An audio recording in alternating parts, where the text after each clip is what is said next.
시청자 여러분 안녕하십니까? 부동산 경제학의 황현입니다.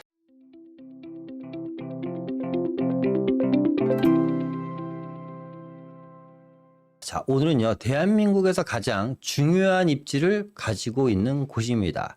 그리고요, 우리는 그곳을 중심지 중에 중심지라고 부르기도 합니다. 그런데 그렇게 중요한 지역이고 그렇게 대단한 지역이요, 무려 50년 이상 된 노후 건축물 비율이 90%라고 합니다. 그래서 이 지역이 현재 재개발 예정지이면서 재개발이 가장 활발하게 또 진행되는 곳 중에 하나라고 하는데요. 물론 1억이라는 자금이요, 어떤 분들한테는 정말 큰 돈이겠지만 사실상 부동산에서는 그렇게 크다고는 할 수는 없습니다. 물론 개인이 만들려면 사실상 많은 노력이 필요한 자금이기도 합니다만 어쨌거나 이 지역에 1억 정도로 투자할 수 있는 재개발 물건들이 있다고 하니까 이렇게 정말 중요한 자리고 중심지 중에 중심지라고 불러일으키는 곳에 1억 정도로 내 집 마련을 할 수 있다면 우리가 관심을 가져봐야 하지 않을까요? 바로 그곳이 어떤 곳인지 시작해 보도록 하겠습니다. 모두가 부자 될 수 있는 길, 황현의 부동산 세미나. 가장 중요한 입지죠. 그런데 가장 또 반대로 역설적으로 노후도도 심한 지역입니다. 그곳이 바로 종로구와 중구입니다. 이 종로구와 중구는요, 정말 어떻게 보면 정말 중요한 입지고 우리나라 대기업 본사들도 많이 위치하고 있는 자리죠. 그런데 반대로 또 노후도가 엄청나게 심하다고 하는데 이 지역에 대해서 오늘 좀 샅샅이 알아보는 시간을 갖도록 하겠습니다. 자, 일단은요, 서울시 상업지 현황인데요. 보시면 이 종로구와 중구가 차지하고 있는 지역이 바로 도심의 상업지역이잖아요. 이 도심의 상업지역입니다. 서울에는 크게 세 군데의 상업지가 있죠. 도심 상업지역이 있고 여의도를 중심으로 하는 또 여의도 서쪽 상업지역이 있고 또 강남 테헤란로에 있는 이 테헤란로 상업지역이 있습니다. 그런데 이 도심 상업지는 딱 그림으로 보기만 하더라도 면적이 어마어마하겠죠. 그렇죠? 도심 이 상업지 면적은요, 강남 테헤란로 상업지 면적의 약 5배 정도를 차지하고 있는 엄청난 면적입니다. 그런데 땅은 엄청나게 넓은데 활용도는 전혀 꽝이라는 거죠. 토지의 활용도는 어떻게 보면 강남의 한 10분의 1도 미치지 못하는 활용도를 가지고 있습니다. 서울시는 지금 계속해서 이 상업지 면적을 늘리려고 여러 가지 애를 쓰고 있죠. 특히 이 동부권 지역에 있는 상업지 면적을 많이 늘리려고 하는데 서울시에서 이 상업지의 면적을 계속해서 증가시키려고 하는 이유는 뭘까요? 바로 이 상업지가 있어야지 일자리가 창출되고 기반시설이 확충이 되면서 인구가 유입되기 때문입니다. 그런데 서울 도심은 과거부터 내려오는 엄청난 상업지가 있음에도 불구하고 활용도는 꽝입니다. 어느 정도 활용도가 꽝인지 한번 보도록 할까요? 자, 요 그림은요, 강남 테헤란로의 상업지의 모습이군요. 자, 요 사진은 어딜까요? 딱 봐도 아시겠죠? 여의도입니다, 여의도. 보통 우리가 알고 있는 상업지들은 이 두 개의 그림 정도로 보여지죠. 강남의 상업지, 테헤란로와 여의도 상업지. 그런데 지금 여기 여러분들 도심 한복판이라고 믿기십니까? 종로 사거리입니다. 종로가 사거리, 지하철역 사거리 모습인데요. 이 사진을 보면 얼핏 보면 이게 종로인지 무슨 시골 읍내인지, 그죠? 시골에 있는 자그마한 중소규모 도시 정도에 되는 도시의 모습 같잖아요. 그런데 앞서 얘기한 것처럼 서울시에서 가장 넓은 땅덩어리를 차지하고 있는 이 상업지가요, 평균 건축물 층수가 4층이라고 합니다. 이게 말이 됩니까? 말이 안 되잖아요. 그죠? 그래서 이 지역에 대한 이야기를 계속해서 해볼까 합니다. 자, 상업지 현황을 한번 보니까요, 보시는 것처럼 온통 불바다입니다. 50년 이상 넘은 노후 건축물 비율이 전체에 보시는 것처럼 90% 정도가 됩니다. 그런데 이 지역은요, 어떻게 되어 있죠? 아주 역세권으로 촘촘히 엮여 있습니다. 자, 역세권 현황을 보면요, 보시는 것처럼 종강역이 있고요. 그리고 종로 3가역이 있습니다. 그리고 종로 5가역이 있고 을지로 4가역이 있습니다. 을지로 3가역이 있고요. 을지로 입구역과 시청역, 회원역, 명동역, 충무로역, 동대문 역사역이 있습니다. 지금 보시는 것처럼 뭐 2호선, 3호선, 4호선, 1호선 등등 수많은 지하철역이 이렇게 촘촘히 엮여 있는 곳이 바로 이 도심 상업지인데, 이 도심 상업지는 지금 말씀드렸던 것처럼 50년 이상 된 노후 건축물 비율이 무려 전체의 90%다. 그러니까 이 지역을 서울시에서는 이렇게 놓고 볼 수는 없겠죠. 그래서 이 지역을 대대적인 개발을 진행하려고 합니다. 자, 이 도심 중에서요, 가장 개발이 활발하게 진행되는 곳이 어디죠? 바로 이 세운상가 일대입니다. 지금 보시는 것처럼 청계천과 을지로와 충무로를 끼고 있는 이 세운상가가 무려 용적률 1500%를 받습니다. 용적률 1500%라는 건 사실상 엄청나게 상징적인 건데, 대한민국에서 용적률 1500% 정도를 줄 수 있는 곳이 딱 두 곳밖에 없습니다. 이 바로 세운상가라는 지역과 용산국제업무지구라는 곳이죠. 이 두 곳은 입지 규제 최소 지구로 지정되면서 이 지역은 무려 용적률 1500%. 그러니까 이 지역은 어떻게 개발되냐면 삼성동에 GBC 센터 개발되잖아요. 삼성역 주변에 어마어마한 업무타운이 들어갔잖아요. 현대 본사와 함께.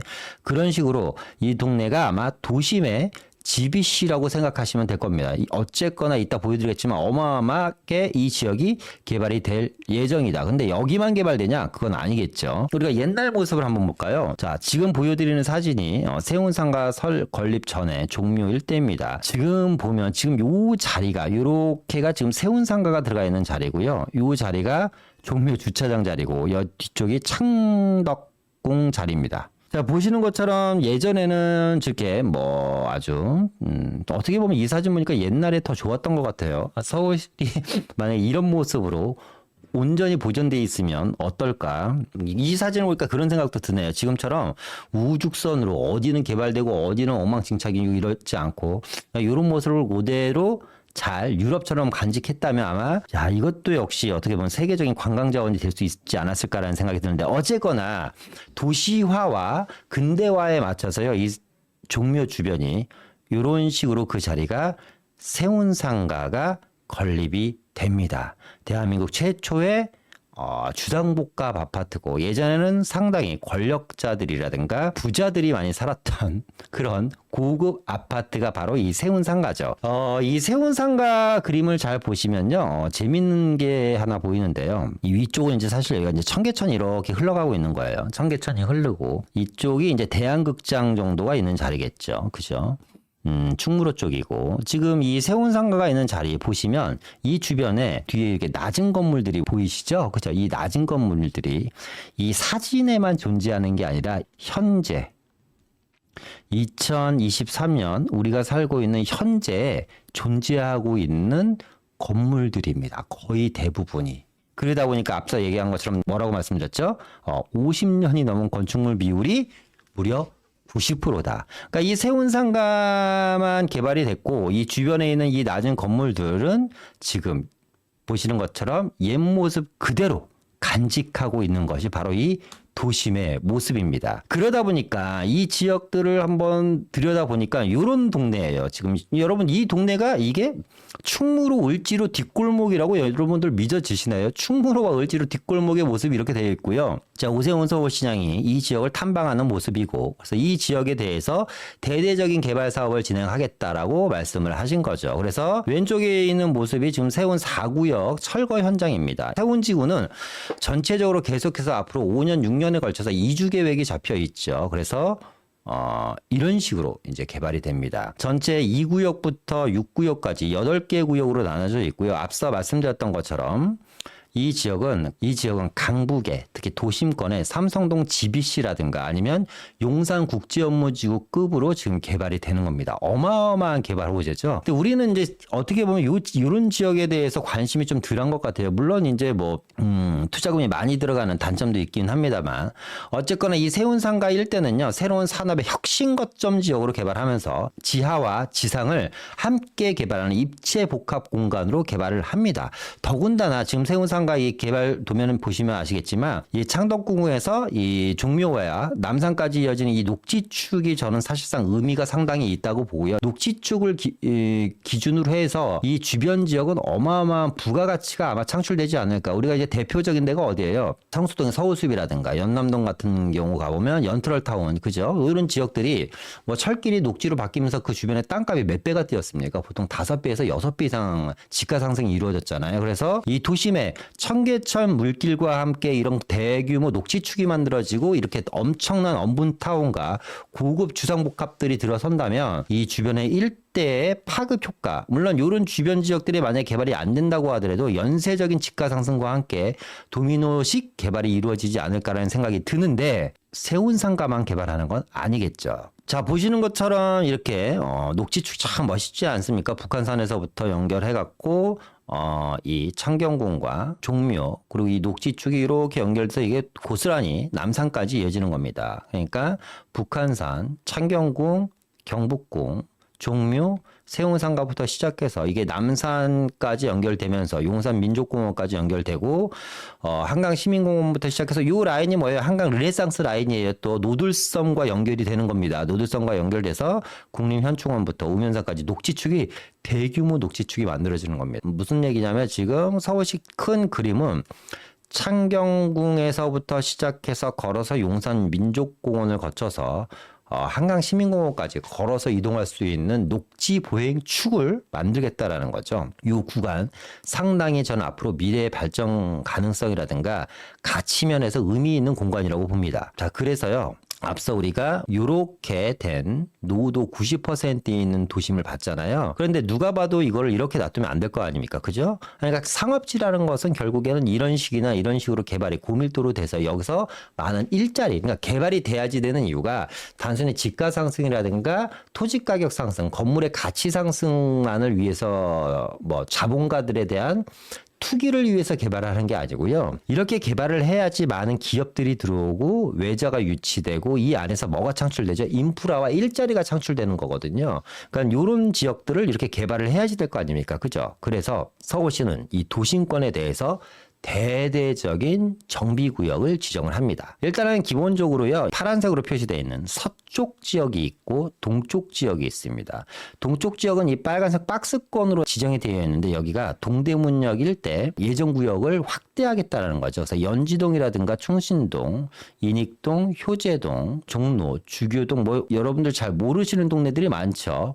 오장동이라든가 충무로 오가라든가 동대문 DDP 주변이라든가 동대문 역사문화공원역 주변 내 대규모로 정비 예정 구역을 신규로 지정을 해갔고요. 이 주변 지역을 또 이제 개발할 예정이고, 이 서쪽 지역은요 미시행 지구의 정비 사업을 추진을 적극적으로 독려하겠다, 촉진하겠다는 내용입니다. 그래서 보시면 이 지역 중에 회색으로 이렇게 표시된 지역들이 뭐냐면 정비 예정 구역입니다. 정비 예정 구역이고 지금 이렇게 파란색으로 표시된 지역들은 다 뭐냐면 정비 사업이 어느 정도 끝난 지역들을 얘기합니다. 그러니까 이 회색은 정비 예정 구역이고 파란색은 어느 정도 정비 사업이 끝난 지역이다. 그리고 지금 이 세운상가 같은 경우는 재정비 촉진 지역으로 지금 지정이 되어 있고 왼쪽에 있는 이 지역은 어떤 지역이냐면요. 이 지역 이렇게 파란색으로 표시된 지역. 이 지역 같은 경우는요. 복합 개발입니다. 일반 정비 방식으로 전환을 해서 복합 개발을 유도하겠다라는 거니까, 그러니까 이 세운상가를 기준으로 이 주교동, 오장동, 충무로역 일대 동대문 지역이 대규모로 개발이 되고요.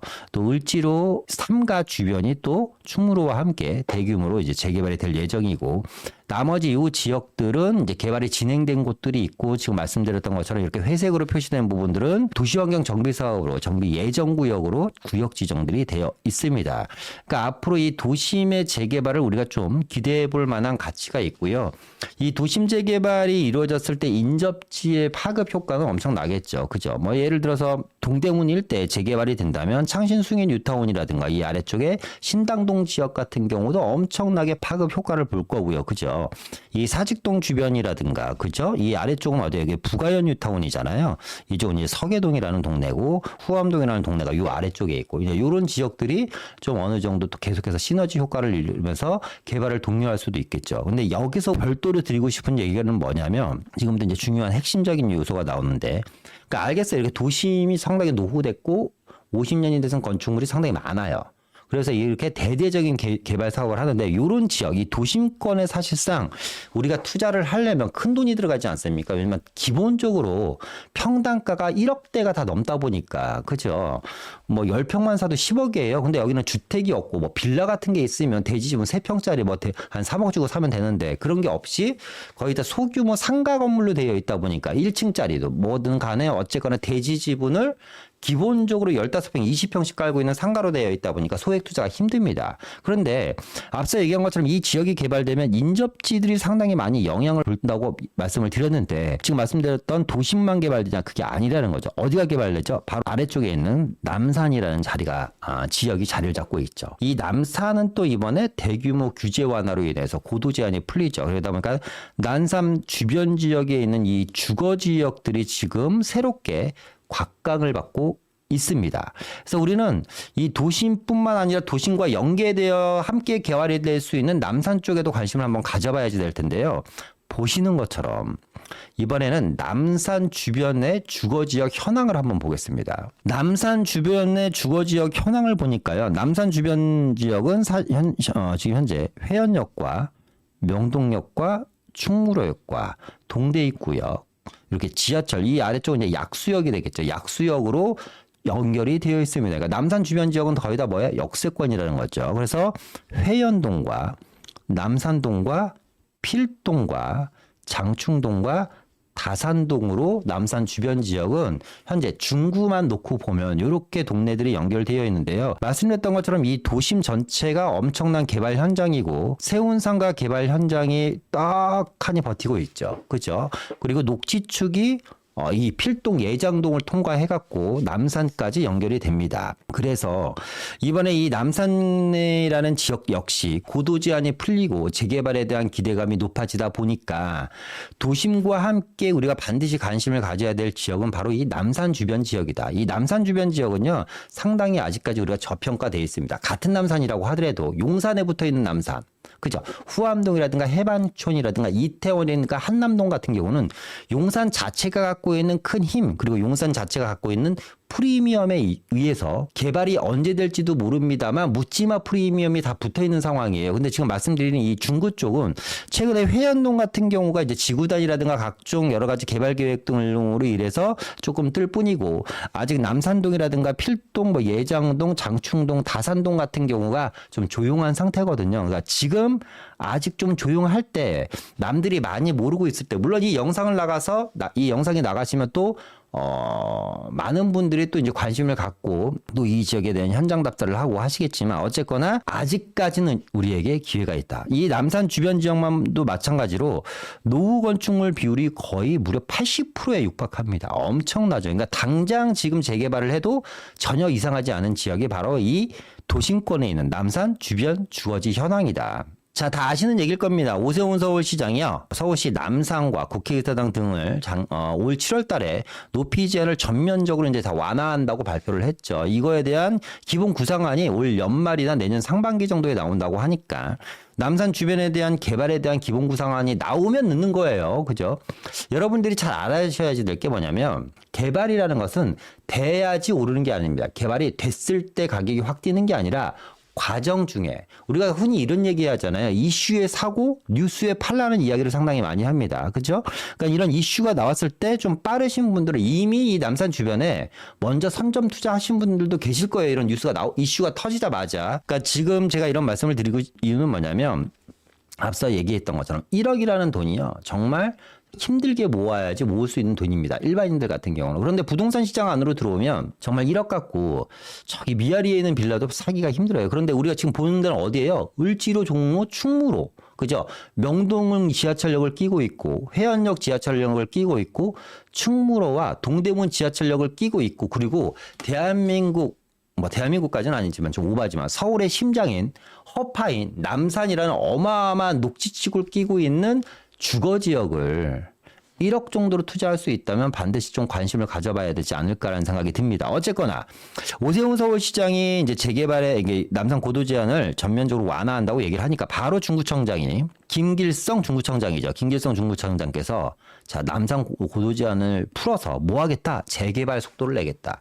그러니까 지금 이 지역들은 재개발 구역이 없잖아요. 그죠? 없습니다. 이따 보여드리겠지만 다시 한번 재개발 구역이 없는데 만약에 이 남산에 대한 고도 제한이 풀리면 제가 봤을 때 이 상징적으로 지금 말씀드린 이 동네들 회연동이라든가 남산동, 예장동, 필동이라든가 장충동, 다산동 지역에 적어도 두세 개 정도의 상징적인 신석 통합 기획이라든가 모아타운을 제가 오세훈 서울시장이라면, 제가 중구청장이라면 상징적으로라도 구역 지정을 하려고 하지 않을까라는 생각이 듭니다. 상당히 의미 있는 일이잖아요. 아무도 못한 거예요.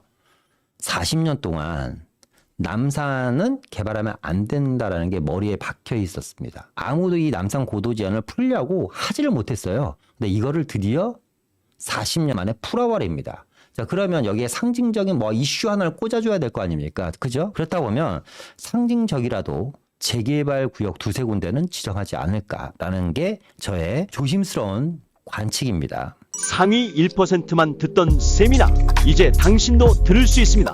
선착순 20명에게만 드리는 기회, 놓치지 마세요.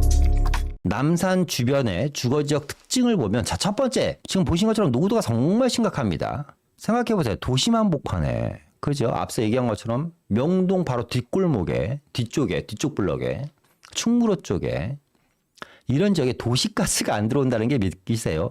지금 말씀드린 이 노후주택가들 있잖아요. 이 노후주택가들은 도시가스가 아직 안 들어오는 집들이 많고요. 뭐 도로는 엉망이고 화장실 같은 경우도 아직 수세식이 아닌 집들이 있습니다. 여러분 믿기십니까? 2023년을 살고 있는 4차 산업혁명 시대에 살고 있고 AI가 말을 하고 인공지능이 우리와 대화를 하는 이 시대에 서울 시내 한복판에 도시가스가 안 들어오고 화장실이 아직까지 수세식이 아닌 곳이 있다라는 게 믿기십니까? 요 동네에 그런 지역이 남산 주변의 주거지역입니다. 당연히 접도율은 낮죠. 접도율이라는 건 뭐죠? 도로와 접해 있는 면을 얘기하는 겁니다. 도로와 접해 있는 면이 낮다라는 건 뭐냐면 차가 못 들어가는 집들이 많다. 그러니까 무슨 얘기냐면 소방차 불났을 때 엄청나게 큰 화재에 대한 화재에 노출이 되는 거고요. 앰뷸런스라든가 응급차들이 들어갈 수 있는 없는 집들이 상당히 많다라는 거죠. 도로가 접해 있지 않다 보니까 이 지역이 노후주택가다 보니까 특히 중구 쪽은 더합니다. 가보시면 아시겠지만 빌라 쪼개기 같은 게 거의 안 돼 있어요. 왜? 도로가 없는 땅들은 뭐예요? 건축허가가 안 나니까. 거기다가 호수 밀도는 상당히 높습니다. 1헥타르당 예를 들어서 호수가 한 50% 이상이면 재개발했을 때 최상급지거든요. 근데 여기는 거의 헥타르당 40% 이상씩 다 나오다 보니까 상당히 높은 호수 밀도를 갖고 있고요.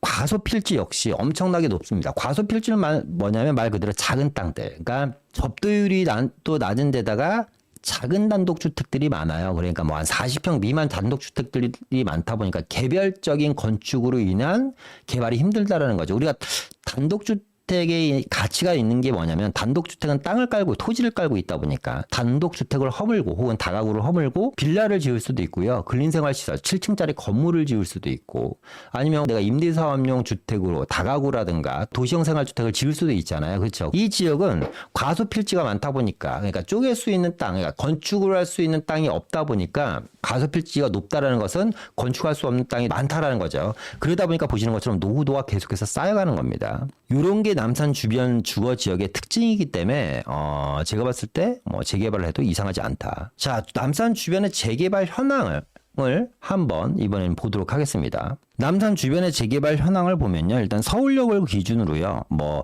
서계동이라든가 청파동 쪽에 이렇게 재개발, 후암동 쪽에 재개발 구역들이 있고 그리고 이쪽에 부가현 뉴타운이 있고 또 아현동 재개발 구역들이 있고 보시면 신당역 주변의 재개발 구역과 뭐 금호동, 옥수동 주변의 재개발 구역들이 있고 아래쪽은 한남 뉴타운이 있죠. 그죠? 이런 식으로 재개발 구역이 이제 양쪽에 동쪽과 서쪽으로 나눠서 재개발 구역이 있습니다. 지금 말씀드린 이 파란색은 주택 재개발이고요. 이 도심은 주택 재개발을 사업이 하는 게 아니라 뭐라고 하죠? 도시 환경 정비 사업을 하는 것입니다. 이 도시 환경 정비 사업은 말 그대로 고밀도 개발, 주상복합 짓는 거예요. 그런데 지금 보시는 것처럼 어디가 깨끗해요? 남산 주변 지역은 깨끗하죠. 왜? 이 남산은 그동안 고도 제한으로 묶여 있었기 때문에. 그런데 이 남산이라는 지역이요. 이쪽 중구 쪽과 용산구 쪽으로 나눠지죠. 그러니까 용산구 쪽은 이제 후암동이 될 수도 있고 해방촌, 이태원이라든가 뭐 한남동 이런 식으로 이제 나눠질 거고요. 이 중구 쪽은 말씀드렸던 것처럼 회원동이라든가 남산동이라든가 예장동, 필동 그리고 장충동, 다산동 쪽이 있죠. 근데 이 지역들은 지금 보시는 것처럼 지하철역, 다시 한번 말씀드리지만 회원역, 명동역, 충무로, 동대 입구, 약수역 이렇게 지하철역을 품고 있는 노후주택가입니다. 그런데 이 도심권, 이 말씀드렸던 것 중구 쪽은 용산만큼 프리미엄이 많이 붙어 있지 않아요. 지역적인 프리미엄이 많이 붙어 있지 않기 때문에 아직까지는 같은 남산권이라도 하더라도 뭐 용산은 1억 갖고 반지하도 못 사잖아요. 그죠? 어떻게 보면 반지하 원룸도 못 삽니다. 그런데 이 중구 쪽은 1억 정도면 역세권 주변에 남산을 품고 있고 바로 앞에 대규모 도시환경 정비 사업장들이 펼쳐져 있는 이런 주택가에 그래도 방 2개짜리 정도 되는 신혼부부들이 충분히 거주할 수 있는 이런 투룸 정도를 전세를 끼고 1억 정도면 대출 없이 가능하다라는 게 어마어마한 장점이라고 보고요.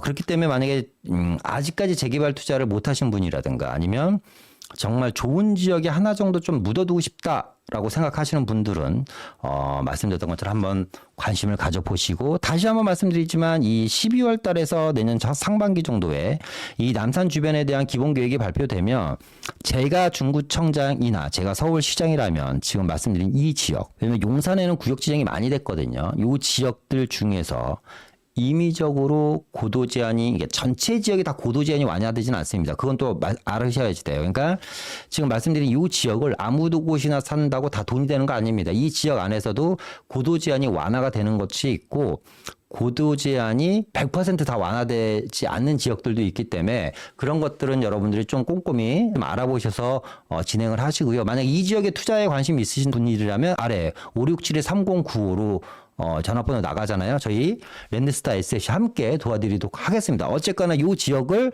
상징적인 의미에서 모아타운이라든가 신통으로 두세 군데는 반드시 구역 지정으로 묶지 않을까. 그래야지 이 남산 고도 제한 완화에 대한 어느 정도 주민들에 대한 기대치도 부응하고 의미가 있는 일이기 때문에 저는 상징적인 의미에서 재개발 구역을 지정하지 않을까라는 생각이 듭니다. 자, 그래서 남산 주변 지역의 소액 투자 포인트를 보면요. 일단은 이 용산도 상당히 괜찮은 지역이지만 말 그대로 우리가 1억 정도라고 하니까 용산도 상당히 괜찮은 지역입니다. 뭐 두말하면 잔소리인 지역이잖아요. 그죠? 이 지역이 나쁘다라는 게 아니라 아직 용산에 비해서 저평가되어 있고 프리미엄이 덜 붙어 있는 이 중구 지역을 공략했으면 좋겠다.